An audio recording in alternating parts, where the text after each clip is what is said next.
Shalom, selamat pagi semuanya. Salam. Ya, Shalom Pak Oscar. apa nih? Mungkin bisa mute dulu semua ya. Di mute dulu supaya nanti. Ya, baik saudaraku. Puji Tuhan kita diberikan kesempatan lagi pada hari ini untuk berdoa kepada Tuhan ya. Nah, firman Tuhan yang saya mau bagikan pagi hari ini saya ambil dari ini ya, saya share ya. Yakobus 5 ayat 16.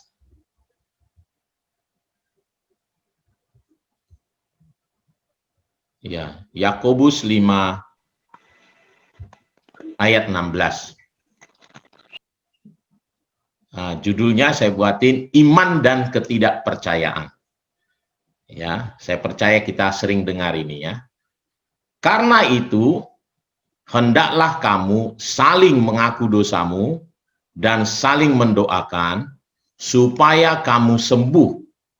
Doa orang benar, bila dengan yakin didoakan, sangat besar kuasanya. Ya, saudaraku yang dikasih oleh Tuhan, ya, saya mau bagikan saudaraku mengenai iman dan ketidakpercayaan.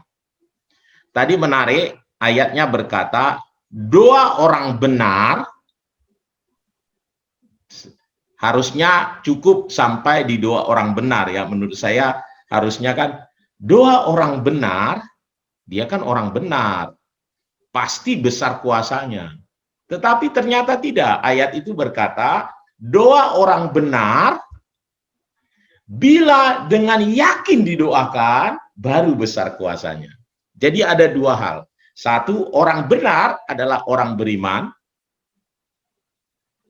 Ternyata orang beriman itu memerlukan kepercayaan penuh untuk berdoa, karena kalau dia tidak percaya, ada ketidakpercayaan, nah itu yang tidak ada kuasanya. Dan itu yang saya bagikan kemarin itu, saya banyak belajar gitu ya. Saya harus belajar dan menemukan ternyata saya imannya masih lemah. Artinya ketidakpercayaan saya masih tinggi. Ya, apa itu? Nah, ini saudaraku ya. Saya buat apanya perbandingannya. Nah, ini saya share lagi. Ya. Misalnya lihat nih murid-murid ya. Murid-murid ini sering kali Tuhan berkata, mengapa kamu takut, mengapa kamu tidak percaya? Ya. Lihat misalnya ini Matius 17 ayat 15-20. Katanya, Tuhan, kasihanilah anakku, ia sakit ayan dan sangat menderita. Ia sering jatuh ke dalam api dan juga sering ke dalam air. Aku sudah membawanya kepada murid-muridmu, tetapi mereka tidak dapat menyembuhkannya. Maka kata Yesus, hai kamu angkatan yang tidak percaya dan sesat. Aneh ya, kepada murid-murid, Yesus, padahal di cerita sebelumnya, Yesus mengutus murid-murid berdua-berdua. Lalu mereka pulang dengan sukacita yang besar, berkata, Guru, iblis itu takut kepadamu. Mukjizat terjadi. Wah, mereka orang-orang beriman ya. Orang-orang yang percaya luar biasa. Tetapi satu habis itu ada orang tua yang punya anak yang sakit ayan, dibawa pada mereka, nggak sembuh gitu. Lalu dibawa kepada Yesus. Nah, itu ceritanya nih. Ayat 17, maka kata Yesus, hai kamu angkatan yang tidak percaya dan yang sesat, berapa lama lagi aku harus tinggal di antara kamu? Berapa lama lagi aku harus sabar terhadap kamu? Bawalah anak itu kemari. Dengan keras Yesus menegur dia, lalu keluarlah setan itu daripadanya, dan anak itu pun sembuh seketika itu juga. Nah, saudaraku, jadi saya melihat sepertinya berbeda, seperti terpisah ya. Iman dengan percaya, iman dengan ketidakpercayaan. Iman memang berbicara mengenai, kan iman itu adalah dasar dari segala sesuatu dan bukti dari segala sesuatu yang belum kita lihat. Dia timbul dari pendengaran akan firman Kristus. Jadi iman itu digambarkan, iman itu pertama kita karena dengar firman, lalu kita pegang sebagai dasar untuk berharap dan mempercayainya, gitu. Sedangkan mempercayai di sini seperti terpisah. Iman tadi itu de jure. Kita tahu, saya percaya. Apa kata Alkitab? Saya percaya. Tetapi tindakan saya di bawah, kayak seperti di bawah alam sadar saya, yang menjadi tindakan saya itu adalah ketidakpercayaan. Saya buat contoh, saya pernah menyaksikan waktu istri saya mendoakan asisten rumah tangga kami yang sakit karena katanya jadi dia perutnya terus saja kayak sakit perutnya, orang tuanya sudah bawa ke dukun, dia pergi sendiri ke dukun, katanya dia diguna-gunain orang gitu. Langsung istri saya bilangin, Pak, Bapak percaya enggak kalau saya doakan dalam nama Yesus dia pasti sembuh. Ya, jadi saya juga mendukung. Nah, karena saya tahu itu kebenaran firman Tuhan. Lalu didoakan, singkat cerita dia sembuh. Apa yang terjadi? Saya selalu bertanya, Mbak, bisa masih sakit nggak? Enggak. Sudah sembuh saya, Pak, gitu. Loh, saya berapa jam lagi? Saya tanya lagi, saudaraku. Apa artinya? Nah, secara de jure kita percaya Yesus kalau kita doakan sembuh, tetapi kenyataannya kita kaget. Apa benar sembuh ya? Nah itu, ada ketidakpercayaan. Jadi yang membuat dia sembuh adalah iman istri saya aja. Sama imannya dia mungkin, imannya dia ya. Saya sebenarnya, nah itu yang membuat saya katakan tadi itu, kelihatannya iman dan kepercayaan itu tadi.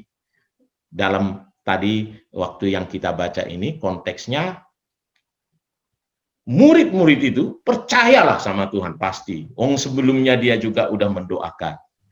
Tetapi ketika di sini dia mungkin pikirannya itu tapi ini bisa nggak sembuh ya? Gitu ya. Nah, saya buat perbandingan satu lagi ya, supaya lebih paham lagi. Ini Roma 4, ini mengenai Abraham. Roma 4 ayat 18 sampai 22. Sebab sekalipun tidak ada dasar untuk berharap, namun Abraham berharap juga dan percaya bahwa ia akan menjadi bapa banyak bangsa. Menurut yang telah difirmankan. Nah ini lihat ini, imannya dia pegang dari firman Tuhan. Demikianlah banyaknya nanti keturunan. Jadi dia pegang firman Tuhan. Ini iman.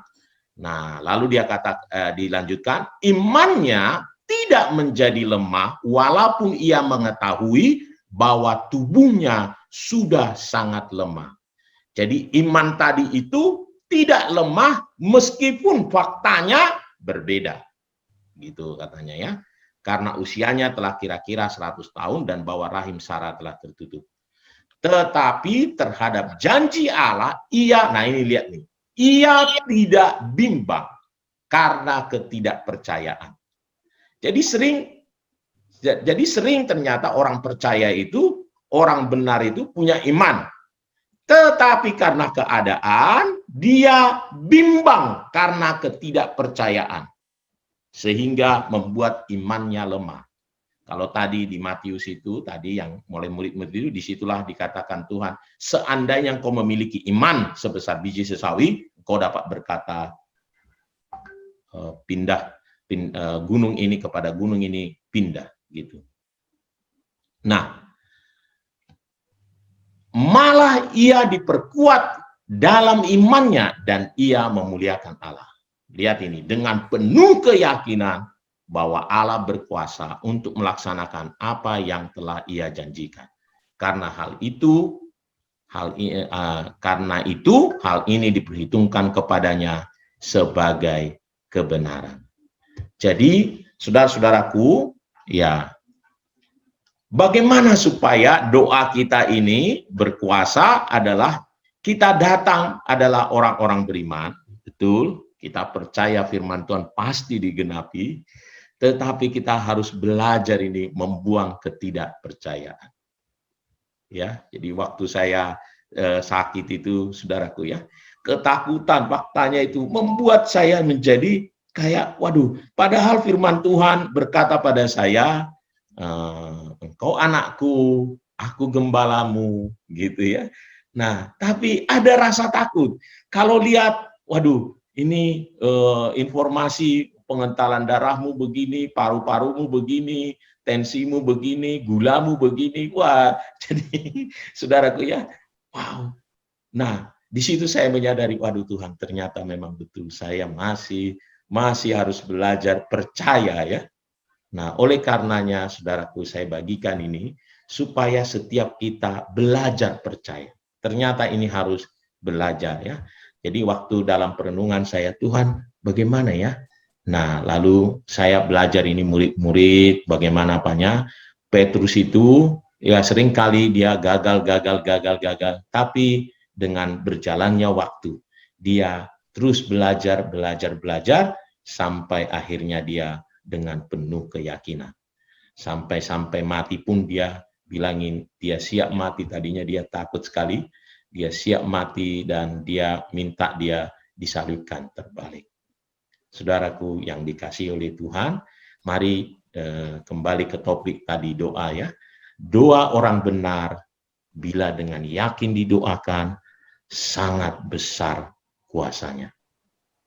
Ya, mari kita belajar ya dengan yakin didoakan. Ya, ada satu kali saya pernah lihat ya, ada orang-orang yang luar biasa katanya berdoa untuk kemarau, ya, supaya hujan datang. Jadi ada persekutuan, mereka berdoa supaya hujan datang. Lalu dari sekian ratus orang yang berdoa itu, ya, hanya satu anak kecil yang datang membawa payung. Lalu orang-orang bertanya, kenapa kamu bawa payung? Yuk, kan kita berdoa supaya turun hujan. Jadi habis berdoa, jangan-jangan ya, nanti kan turun hujan. Jadi saya bawa payung. Sementara semua orang tidak ada bawa payung. Nah, betapa seringnya kita berdoa begitu juga pada dasarnya ya. Kita berdoa, tetapi sebenarnya di dalam pikiran kita nanti obatnya ini, apanya ini nanti begini, ini begini. Ya, jarang sekali kita berdoa dengan yakin, berkata seperti Tuhan Yesus ya. Bangunlah, angkat tilammu, berjalanlah. Kita harus belajar sekarang ini percaya dengan apa yang kita doakan. Ya, belajarlah percaya. Ketika engkau berdoa, Tuhan berkati aku, berkati pekerjaanku, lalu engkau langsung melihat, ya, bertindak bahwa engkau sudah diberkati. Belajar percaya. Betapa banyak orang tidak melihat kuasa Tuhan, ya karena itu tadi, saudara. Dia tahu Allah penolong, dia berdoa bahwa betapapun firman Tuhan berkata, mari kepadaku yang letih lesu dan berbeban berat, aku akan memberikan kelegaan. Nah, kalau kita tahu Tuhan, aku datang kepadamu, aku berbeban berat, nah harusnya langsung percaya bebannya itu sudah dikasih kepada Tuhan. Dia tidak tanggung lagi. Tetapi kenyataannya banyak orang membawanya pulang. tetap dia bawa lagi. Itulah yang membuat tadi imannya dilemahkan dengan ketidakpercayaan. Mungkin dilakukan karena memang ketidaksadarannya. Nah, oleh karenanya pagi hari ini firman Tuhan untuk kita semua, supaya kita bertindak ya dengan iman. Orang sebagai orang beriman bertindak seperti orang beriman, yaitu percaya.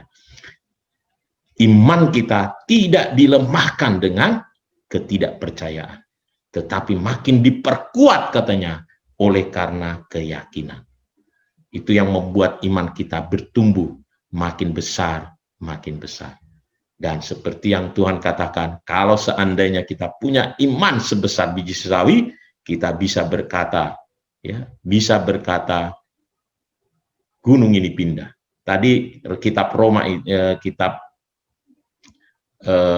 Yakobus tadi yang kita baca itu, lanjutannya itu adalah Elia adalah manusia biasa, tapi bisa menghentikan hujan, lalu menyuruhnya datang lagi.